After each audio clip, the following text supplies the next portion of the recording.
নমস্কার শ্রোতা বন্ধুরা, আমি রূপম। আজ আমি আপনাদের শোনাবো এক ভয়ঙ্কর রাতের অলৌকিক গল্প। যে রাতে সময় থেমে গিয়েছিল, আলো নেমে গিয়েছিল, আর এক এক করে হারিয়ে গিয়েছিল মানুষ।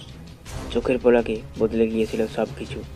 গল্পের শেষে আপনিও ভাববেন, সত্যিই কি এই পৃথিবীতে আমরা একা? গল্পটা শুরু করছি।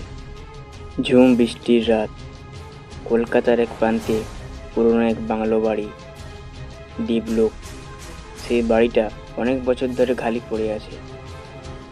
লোক মুখে শোনা যেত ওই বাড়ির দরজা নাকি মাঝরাতে নিজে থেকে খুলে যায়। কারা যেন নিঃশব্দে হাঁটে করিডোরে। কেউ কেউ বলতো ওই বাড়িতে নাকি এক রাতে একটা গোটা পরিবার অদৃশ্য হয়ে গিয়েছিল। কিন্তু এসব কথা তো আর শহরের ব্যস্ত তরুণ তন্ময় মানে না।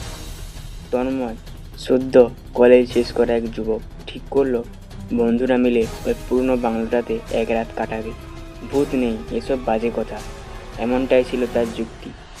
সাথে ছিল 5 জন বন্ধু: রাহুল, সিমি, অরিন্দম, শবনম আর পলাশ। রাত 9টা তারা পৌঁছালো দেবলোকে।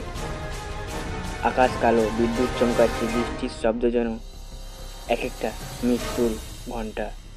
তন্ময় ঠাট্টা করে বলল, এই যে বাংলো আমাদের দখলে। কেউ হেসে উঠল না, তার যেন বুক ধকধক করছিল। রাত 12টা, হঠাৎ করে আলো নিভে গেল।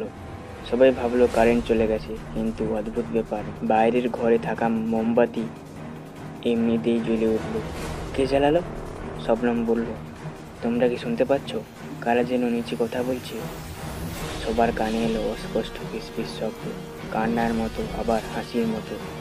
রাহুল সাহস করে নিচে নামল, বাকি সবাই তার পেছনে। সিঁড়ি দিয়ে নামতেই তারা দেখতে পেল দেয়ালে ঝুলন্ত আয়নাতে তাদের প্রতিবিম্ব নেই। সিম চিৎকার করে উঠল, আমরা কোথায় এসেছি? ঘড়ির কাঁটা থেমে গেছে 11টায়। নিচের ঘরের মধ্যে বসে আছে 6টা ছায়ামূর্তি।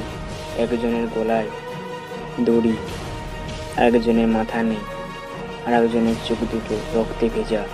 তন্ময় ভয় পেয়ে বলল, আমরা তো 6 জন, তাহলে ওরাও? একটা ছায়ামূর্তি হঠাৎ করে বলে উঠল, তোমরা এখানে এসেছো মানে তোমরাও এখন আমাদের মতো।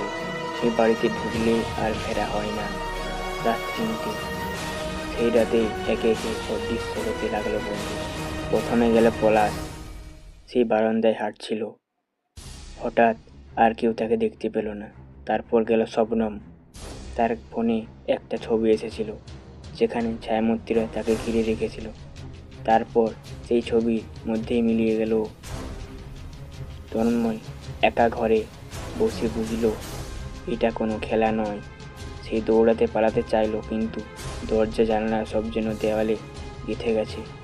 একটা মেয়ে, বয়স 20, বেরোয়নি, হাঁটছে করিডোরে, মাথা নিচু, হাতের নখ লম্বা, আর চোখে শুধুই শূন্যতা।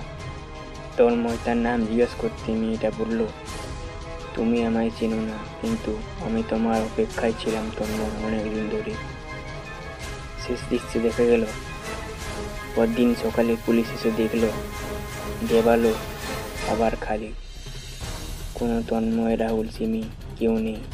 শুধু ঘরের ভেতরে একটা আয়না পড়ে আছে, আর আয়নার মধ্যে স্পষ্ট দেখা যাচ্ছে 6 জন তরুণ তরুণীর মুখ চিৎকার করছে, যেন আয়নার ভেতর থেকে মুক্তি চাইছে। কথা শেষ। এখনো কেউ দেবালক এর পাশে দিয়ে হাঁটার সময় কান পাতলে শুনতে পায় ফিসফিস আওয়াজ, আমরা এখানে আটকে আছি, তুমি কি আসবে আমাদের সঙ্গে? বন্ধুরা, আজকে গল্পটা কেমন লাগলো অবশ্যই কমেন্টে জানাবে। যদি ভালো লাগে অবশ্যই ভিডিওটা লাইক করবে, আর চ্যানেলে নতুন হয়ে থাকলে চ্যানেলটা অবশ্যই সাবস্ক্রাইব করে পাশে থাকবে এরকম আরও নতুন নতুন গল্প শোনার জন্য। আজকের মতো সেটাই, ধন্যবাদ।